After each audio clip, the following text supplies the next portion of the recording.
नमस्कार दोस्तों, मेरा नाम दीपक कोहली। आप देख रहे हैं द बीटीएस टॉक। जैसे कि हमारे शो में बात होती है पर्दे के पीछे की, बीटीएस बिहाइंड द सीन की, तो उसी तरह से आज आ रहे हैं पर्दे के पीछे के heroes, makeup designer Avinash Pawar ji. स्वागत करते हैं उनका हमारे शो में। स्वागत है अविनाश जी।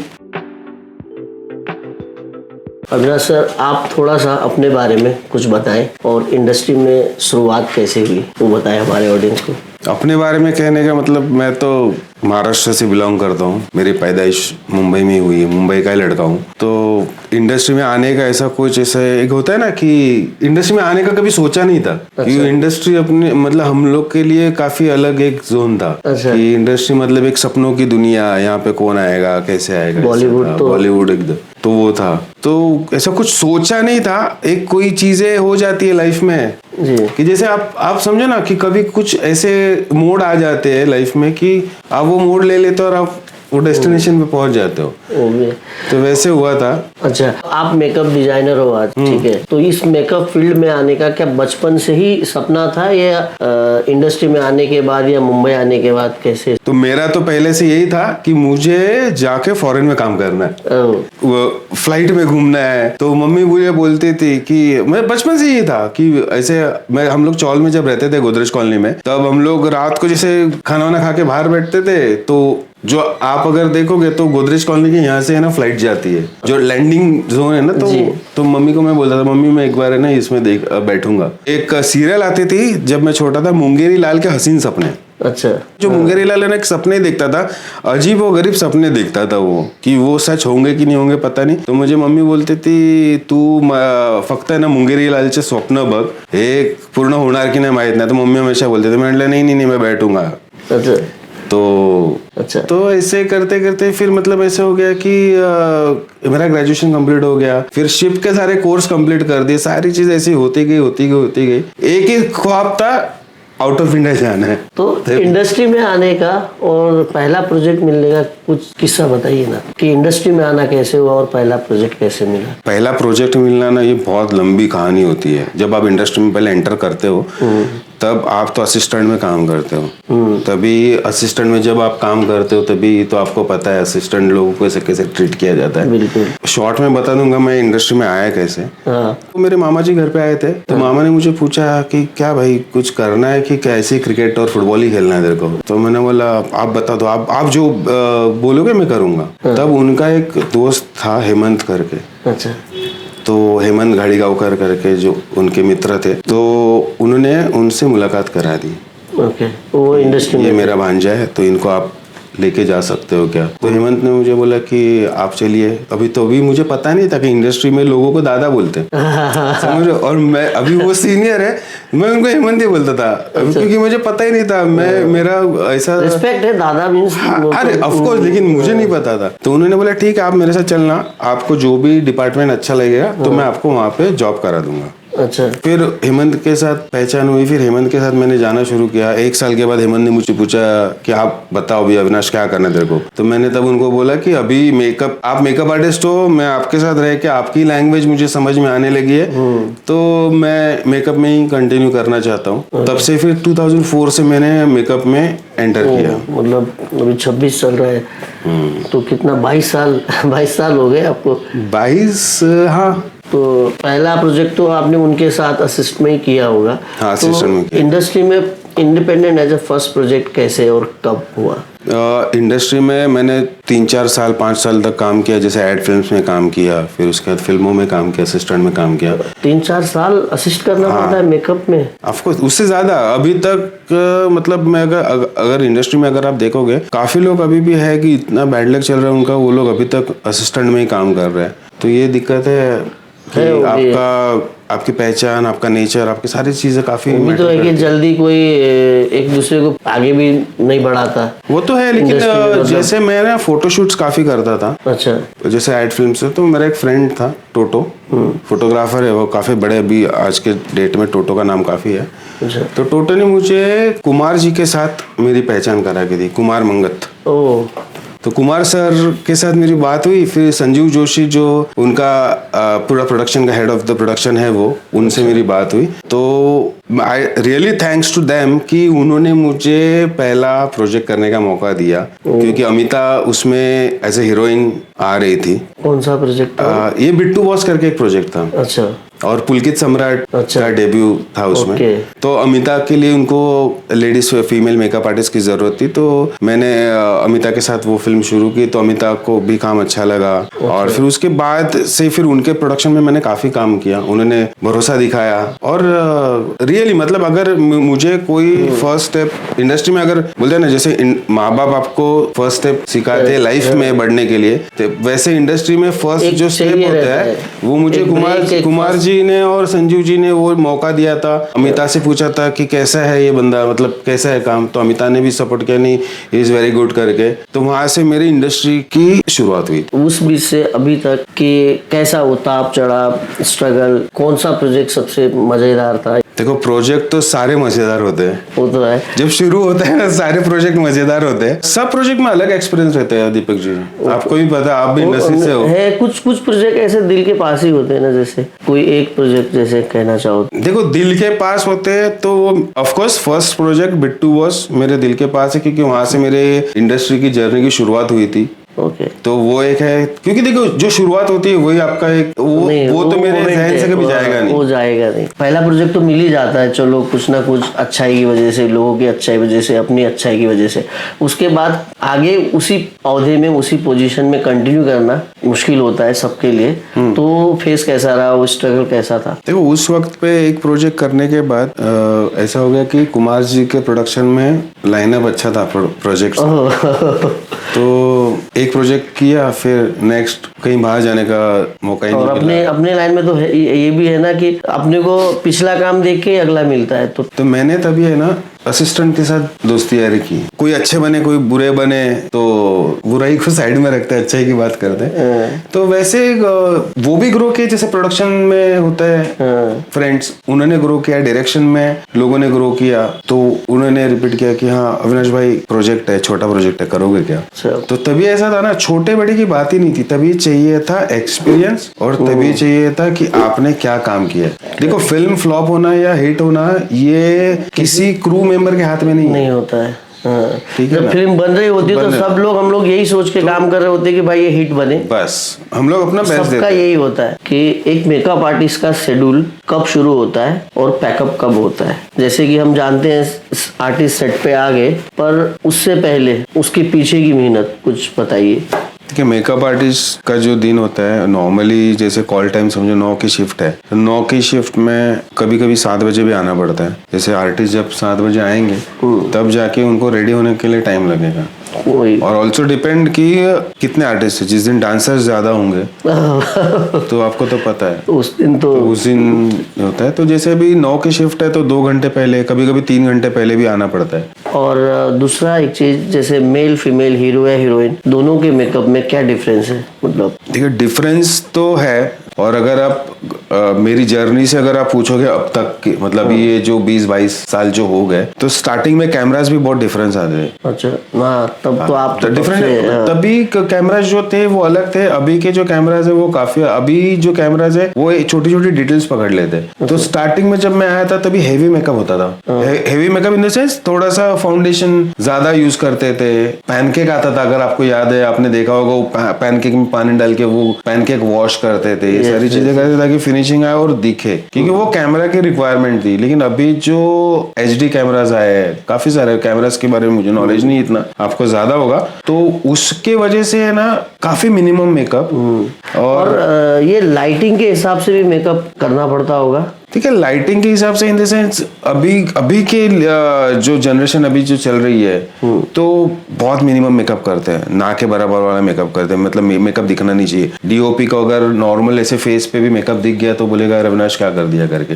अरे ठीक है। और पहले कैसे होता था, पहले आर्टिस्ट दूर से भी आ रहे हैं ना तो आपको लगेगा अरे हाँ मतलब आर्टिस्ट ने मेकअप किया हुआ है। अभी एकदम मिनिमम, मतलब एकदम नेचुरल मेकअप, एकदम स्किन कैरेक्टर के हिसाब से भी कि कौन कैसा है तो उस हिसाब से भी करना पड़ता होगा मेकअप। कैरेक्टर के हिसाब से, मतलब जब हम जैसे एज ए मेकअप डिजाइनर में काम कर रहा हूँ तो कैरेक्टराइजेशन जो होता है वो हम लोग स्टार्टिंग में कर लेते हैं, फिर उसके बाद हर कैरेक्टर का जो लुक टेस्ट में लुक डिसाइड होता है वही हम लोग को एग्जीक्यूट करना पड़ता है ऑन शूट डेज। जैसे क्रिएटिवली कुछ और अप्रूव हुआ हो और बाद में सेट पे आके कुछ और करना पड़ा हो। देखो प्रोफेशनलिज्म में ऐसा तो अब तक मेरे साथ तो नहीं हुआ है अच्छा। कि हम लोग ने लुक टेस्ट में और कुछ किया और सेट पे आके और कुछ किया। होता है कभी कभार हो जाता है, लेकिन करना तो ही है, डायरेक्टर की रिक्वायरमेंट है तो आपको तो पता है करना तो सब कुछ पड़ेगा। एक और सवाल है कि क्या कभी लाइटिंग के हिसाब से मेकअप चेंज करना पड़ा है? मतलब मैं सवाल का क्या जवाब दूं? लाइटिंग के हिसाब से तो देखो मेकअप आर्टिस्ट तो जो भी अपना आर्टिस्ट है उसका तो मेकअप बेस्ट करता है। लाइटिंग के हिसाब से कैसे मेकअप चेंज करना पड़ता है ना, मैं आपको एक फनी मोमेंट बताता हूँ। बताइए ना। ठीक है, हम लोग बैंकॉक में शूट कर रहे थे बीच पे और मैं तनिषा का मेकअप कर रहा था, तभी तनिषा मुखर्जी उनके साथ कर रहा था। तो वो फिल्म आई नहीं, वो film scrap, I don't know क्या हुआ फिल्म का, फिल्म रिलीज नहीं हुई है, आई डोंट नो व्हाट। मैंने टचअप वचअप किया था। बैंकॉक की गर्मी तो आपको पता है कैसे खतरनाक वाली, मतलब जैसे मैं हटता था तुरंत पसीना। टचअप वचअप करके रेडी था, शॉट रेडी था, क्लोज लगा था, सब कुछ लगा था। अब है ना डीओपी का मैं नाम नहीं लूंगा, डीओपी सर ने बोला कि अरे अविनाश सर फेस देखना थोड़ा, मुझे लग रहा है थोड़ा टचअप का जरूरत है। अच्छा। तो मैं मन ही मन में कहा कि टचअप तभी किया। और ऐसे वक्त पे ना डीओपी डायरेक्टर कुछ भी बोलेंगे ना तो आर्टिस्ट का रिएक्शन अलग हो जाता है। तो मैम ने मुझे बोला कि अविनाश यार थोड़ा ध्यान दे, और बड़े प्यार से, वो कभी किसी पे ऐसे गुस्से से बात नहीं करती है, चिढ़ती नहीं कभी किसी पे, जो भी बोलेगी प्यार से बोलेगी। तो मैंने अविनाश थोड़ा ध्यान दे, मराठी में बोली कि अविनाश थोडं लक्ष दे रे, कारण ते डीओपी बोलता था तो बरं ना वाटत। तो मैंने ठीक है मैम। तो मैं मैम को साइड में ले गया और मैंने कुछ नहीं किया। जैसे मैम को मैंने बोला, मतलब मैम 2 मिनट खड़े हो जाइए, बोलते तू टचअप करना, डीओपी ने जैसे बोला टचअप करना, टचअप तो कर ले। तो मैंने बोला मैम 2 मिनट रुक जाइए। तो मैंने कुछ नहीं किया, लिटरली कुछ नहीं किया, और मैम को मैंने यही बोला अभी आप चलो, आपका मेकअप परफेक्ट रहेगा। मैंने कुछ नहीं किया दीपक भाई, मैं बोलूं गए साइड में, हम लोग बातें किए, बातें करके आ गया मैं as it is. Ma'am frame में खड़ी हो गई और मैंने सर को क्वेश्चन किया, सर ओके? सर बोलते परफेक्ट, यही रखना। अभी आप मुझे बताओ कि मैंने कुछ किया ही नहीं, तो अभी आप बोलो कि ये कैसे हुआ? अरे ये ऐसे हुआ क्योंकि उनकी लाइटिंग बची हुई थी। अरे उनको लाइटिंग के लिए टाइम चाहिए था, लाइटिंग करने के लिए टाइम चाहिए था। अब वो खुद का टाइम कैसे डाले? आर्टिस्ट तो आ गए कैमरा के सामने, अब कहाँ एडजस्ट करे टाइमिंग? तो ये काफी टाइम, ये हर बार होता है। ये सब होता है, ये सब अपनी इंडस्ट्री में होता है। मेकअप के साथ भी नहीं, अननेसेसरी आर्ट वाले भी बेचारे पिसते जाते हैं कि कभी ये प्लांट हटा दो, अरे नहीं नहीं उधर रखो, उतने में वो एक लाइटिंग लग गई उनके हेड हो गई। तो ऐसे फनी मोमेंट्स होते हैं। फनी मतलब वो स्मार्ट मूव बोलते इसे, जो भी है नहीं काम करने के लिए, कि वो भी अपना बेस्ट करने के लिए किसी और पे धकेल दिए, लेकिन उनको भी ये चाहिए था कि यार ये परफेक्टली लाइट मेरी भी लग जाएगी तब तक। 100%। सेलिब्रिटी से रिलेटेड एक सवाल है, किसी सेलिब्रिटी के साथ कोई मेमोरेबल इंसिडेंट्स या मेमोरेबल कोई किस्सा बताइए ना। ओके, यादगार पल तो मेरे लाइफ में एक था, जैसे तब मैं रीचा चड्डा जो है, जो उनके साथ काम कर रहा था स्टार्टिंग पीरियड में, मतलब काफी जब भी रीचा इंडस्ट्री में नहीं आई थी तभी, तो मैं मेकअप करता था उनका, तो मेकअप करता था, काफी क्लोज थे, वो भी मुझे बड़े भाई की तरह मानती थी। और एक दिन रीचा ने मुझे बोला अविनाश जरा आना घर पे, काम है। तो मैं गया और घर पे हम लोगों ने कॉफी वॉफी पी और बोली कि चल चलते हैं करके, मुझे शॉपिंग करनी है भाई के लिए। तो मैं बोला हाँ ठीक है देख तेरे साइज का ही सब लेना है कपड़े वपड़े, तो भाई के लिए चल। तो मैं बोला ठीक है चलो। तो हम लोग गए लोखंडवाला वगैरह से शॉपिंग वॉपिंग की, सारी चीजें होगी। तब वर्सों में रहती थी और हम लोग आए और बोले कि ठीक है अभी तू बाइक पे है तो तू निकल जा, मैं बाद में जाऊंगी घर पे। तो बोला ठीक है करके, तो उसने वो जो बैग्स थी शॉपिंग की हुई वो मुझे दे दी। तो मैंने बोला ये बैग गाड़ी में रखना है ना? बोलता नहीं ये तू ले जा तेरे लिए। तो मैंने बोला क्यों? तो बोलता नहीं अभी तू आउटडोर जा रहा है, बैंकॉक जा रहा है ना, तो ऐसे में मेरे को लगा कि तेरे को कुछ शॉपिंग करके दे दूं, इसके लिए मैंने तेरे को शॉपिंग करके दे दी। तो it's a very sweet. Artist ने अगर ऐसा सब नहीं, प्रोड्यूसर भी अच्छे होते हैं। मैं प्रोड्यूसर का आपको बताऊंगा, दीपक भाई मराठी प्रोड्यूसर थे, दादा ही बोलते थे उनको। हम लोग शूटिंग कर रहे थे नासिक में शूटिंग कर रहे थे। जिस दिन हम लोग शूटिंग करने के लिए गए उस दिन से बारिश शुरू। अच्छा। 3 दिन हम लोग वहां पे रुके, शूटिंग एक भी दिन नहीं की। ठीक है, उन्होंने मुझे पैसे दिए थे कि अविनाश ये पेमेंट है, आप अपने स्टाफ को दे देना, हेयर स्टाइलिस्ट का, बॉय का वगैरह पेमेंट मेरे पास ही दिया था और कैश में दिया था। मैं हाँ सर ठीक है। तो 3 दिन शूटिंग ही नहीं हुई। फिर फिर बाद में पता चला कि शूटिंग पोस्टपोन हो गई, शूटिंग कैंसिल होगी। अच्छा। तो मैंने बोला ठीक है, तो वो पैसे मैं लेके सर के रूम में गया कि मैं ये पैसे रिटर्न दे दूं, क्योंकि अगर काम ही नहीं किया है और बिना मतलब का 50,000 रुपए उस समय के काफी अमाउंट ज्यादा थी। तो देखा तो उनके डोर के बाहर है ना, होटल में से लाइन लगी हुई थी। तो मैंने सोचा अरे वाह क्या बात है, सब पैसे रिटर्न देने के लिए आए। तो मैंने बोला दादा 2 मिनट का काम था। बोला हाँ बोलना विनाश। तो मैंने बोला ये आपके पैसे। तो बोले कि अरे क्यों पैसे दे रहा है? मतलब नहीं शूटिंग नहीं हुई तो मैं पैसे क्या करूँ लेके। बोलता अरे सब पैसे लेने के लिए खड़े है और तू पैसे देने के लिए खड़ा है। अरे बाप रे। तो दीपक भाई मेरा एक सीधा फंडा है कि प्रोड्यूसर जो होता है ना, एक प्रोड्यूसर को खड़ा करो 50 फैमिलीज के घर पे पलेंगे। बिल्कुल। तो मैंने पैसे दे दिए। VIP प्लाजा जो अपने ऑफिस के नीचे सामने ही है, VIP प्लाजा से मैं निकला विक्रम सर के ऑफिस से। विक्रम सर के ऑफिस से निकला था, हम लोग लंदन जा रहे वाले थे 1920 लंदन की शूटिंग के लिए। तो सामने ही वो अपनी गाड़ी में बैठने जा रहे थे। मुझे लगा रविनाश तू क्या कर रहे इधर? देख लिया, मतलब इंटरेक्शन हो गया, मतलब सोच के नहीं, ये अंधेर ही रात को आपको तो पता है सब यहाँ पे फिल्म हो गए। बिल्कुल। तो मैंने बोला नहीं विक्रम सर के यहाँ गया था, लंदन जा रहे हैं, 1920 लंदन की शूटिंग है तो हम लोग जा रहे हैं। तो बोलता मजे यार तेरे तो, मस्त शॉपिंग वॉपिंग करना ये करा। बोला सर कहाँ शॉपिंग करेंगे, तो पेमेंट मिलेगा तब की बात है, तब होगा तो देख लेंगे। तो उन्होंने बोला आ जा। दीपक भाई आपको झूठ लगेगा, उन्होंने मुझे गाड़ी में बैठाया, आपके पीछे गाड़ी में बैठा मैं उनके साथ। उन्होंने उनके बैग में से ऐसे हाथ डाल के पैसे निकाले मुझे दिए। 50,000 रुपीज थे। क्या बात है। तो मैंने बोला सर ये क्यों चाहिए, ये क्यों दे रहे हो? बोलता है नहीं शॉपिंग करेगा ना जाके, लंदन जाके शॉपिंग कर। बोलता है जिस दिन मेरे पास कुछ मतलब था शॉर्टेज तभी तूने आके दिया था, तो ये मेरी तरफ से शॉपिंग करने के लिए पैसे। क्या बात है। ऐसे और शॉपिंग करना, ये भी बोला शॉपिंग करना और इंजॉय करना, लंदन जा रहा है इंजॉय कर। तो ऐसे भी प्रोड्यूसर है कि जिन्होंने मुझे मतलब ना ऐसे ही दे दिए। क्या कभी ऐसा भी हुआ है कि कहीं पैसे अटक गए हो, या क्योंकि पूरी इंडस्ट्री खराब नहीं है, एक अच्छा है तो एक खराब, या 10 अच्छे है तो 5 खराब, कभी कभी होता है, हर इंडस्ट्री में होता है। तो हमारे बॉलीवुड में भी सिक्के के 2 पहलू होते हैं। बिल्कुल। तो वैसे है, तो अच्छे है वहाँ पे, बुरे भी है, बुरे कहीं पे गाड़ी से 50,000 पकड़ा दे रहे हैं आपको हाथ में, तो कहीं ऐसा हुआ है कि कहीं पैसे अटके हो या फिर? भाई ये प्रोड्यूसर ने तो गाड़ी में से 50,000 रुपए निकाल के दे दिए। एक प्रोड्यूसर के पास मैं पैसे मांगने गया था काम के, उन्होंने मेरे सामने ऐसे रिवॉल्वर रख दी। ये भी होता है। क्या बात कर रहे हो? सही है, सीरियसली बता रहा हूँ मैं नाम नहीं लूंगा प्रोड्यूसर के, नहीं तो वो रिवॉल्वर लेके वापस मेरे घर पे आएगा। अरे बाप रे।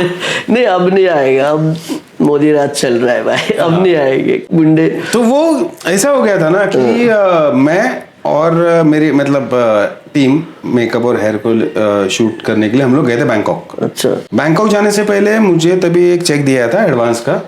आपको तो पता है एडवांस। हाँ। तो मैंने बड़े ताव में पापा को बोला पापा मैं जा रहा हूँ बैंकॉक, ये चेक है आप डिपॉजिट कर देना।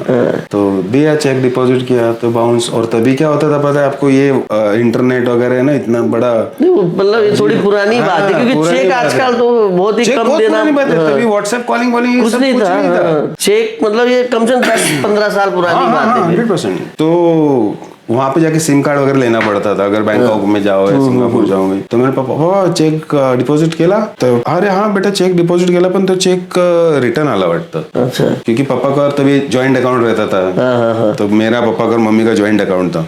तो फिर मैंने उनके साथ बात की तो बोले नहीं वापस री डिपॉजिट कर दो, क्लियर हो जाएगा।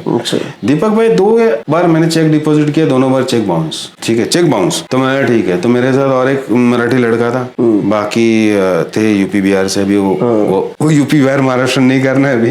तो उसने बोला अविनाश नहीं पेमेंट नहीं आया तेरा तो हम रिटर्न जाएंगे, चाहिए तो तू बोल काम करना है तो करेंगे, नहीं तो रिटर्न जाएंगे। तो दीपक भाई मैं पैसे लेने के लिए पहुंच गया और भाई तू आया क्यों वहां से, मैं तेरे पे केस डाल दूंगा, ये कर दूंगा वो कर दूंगा। और अभी कहते हैं प्रोड्यूसर ये सब बड़े होते हैं, इनके पास सोर्स भी होता है, पहचान होती है, ये लोग कुछ भी कर सकते हैं। हम उनके सामने तो देखने जाओ ना हम कुछ नहीं, लेकिन आज के दौर पे नहीं है, ये पुराने दौर का है। अब नहीं हो सकता, अभी मोदी जी की सरकार है, 100% कोई ऐसी दिक्कत वाली बात नहीं है। जितने घोड़े वाले सब घोड़े चला रहे। नहीं 100%। ये चीज अगर अभी होती तो अभी हम बोल भी सकते हैं ना कि लेकिन तभी दीपक भाई देखिए तभी मैंने कभी देखा नहीं था। घोड़े कट्टे वाली बात एक पुरानी बात है। जो सामने देख के जो मेरी हट गई थी यार मतलब मैंने सीधे पैसे देने के चक्कर में घोड़ा मतलब कट्टा वट्टा सब निकाल दे रहा है। मतलब काम तो काम करो जैसे हम उनके पास भीख मांग रहे हैं अपने पैसों के लिए। तो वो मेरा गंदा वाला मोमेंट था। और एक चीज और ये बहुत खराब लगता है कि अपने पैसे मांगने हैं किसी को, किसी भी प्रोडक्शन हाउस या किसी प्रोड्यूसर को, उसको ना एक अपना दुगड़ा बताना पड़ता है। अरे भाई काम किया है, पैसे दे दो।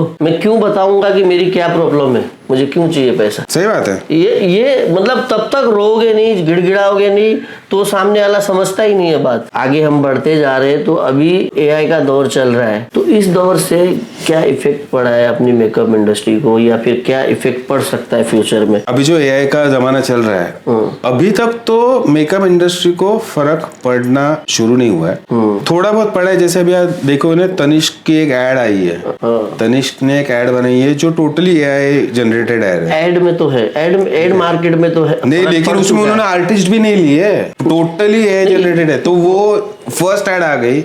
बीच में मेरे ख्याल से एआई जनरेटेड रामायण भी आया था, आई गेस वो एक आया था। तो दीपक भाई अभी तक फर्क नहीं पड़ा। अभी तक है ना, मैं खुद है ना एआई को यूज करके है ना अपना डिजाइनिंग करता हूँ, तो अभी तक हेल्प हो रही है। लेकिन इन फ्यूचर बड़ा सिचुएशन बहुत बड़ा रिस्क नहीं है, घर पे बैठने की नौबत आ जाएगी। वही हो जाएगा क्योंकि ऐड करते थे। मेरे एक कलीग हैं, मतलब सीनियर है हमारे, पाजी, दीपक अरोड़ा पाजी, वो प्रोडक्शन हाउस है उनका। ऐड हम लोग कितना करते थे, अभी वो कह रहे यार कुछ ऐड का तो कोई एजेंसी हम दे रहे 10 लाख का बजट, एआई वाले 2 लाख में बना के दे रहे। ये मुझे भी लग रहा है क्योंकि जो इतने साल से इंडस्ट्री में 20-20, 30-30 साल से काम कर रहे लोग, हर एक डिपार्टमेंट, चाहे सेटिंग हो, लाइट, सब ये पूरी इंडस्ट्री अगर ऐसा ही हुआ तो नुकसान तो होने वाला है, ऐसा लगता है। नुकसान तो होने के चांसेस है। और हम एक छोटा सा हम लोग एक थोड़ा फन भी करते और रैपिड फायर करते। रैपिड फायर में पहला सवाल, अर्ली मॉर्निंग शिफ्ट या नाइट शिफ्ट? Night shift. थोड़ा सा बता दीजिए क्यों?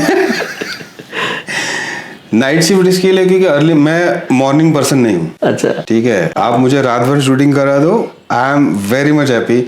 दूसरी बात, जो बॉम्बे की गर्मी है, उससे बचने के लिए नाइट शिफ्ट। ओके। क्योंकि और वैनिटी वैन में मेकअप करना पसंद है या आउटडोर? ओपन में। ओपन में वैनिटी वैन ही होगी। Yes, of course vanity van comfort level के हिसाब से। हीरो का मेकअप करना या हीरोइन का मेकअप करना क्या अच्छा? हीरो का। हीरो का। हाँ, हीरो का।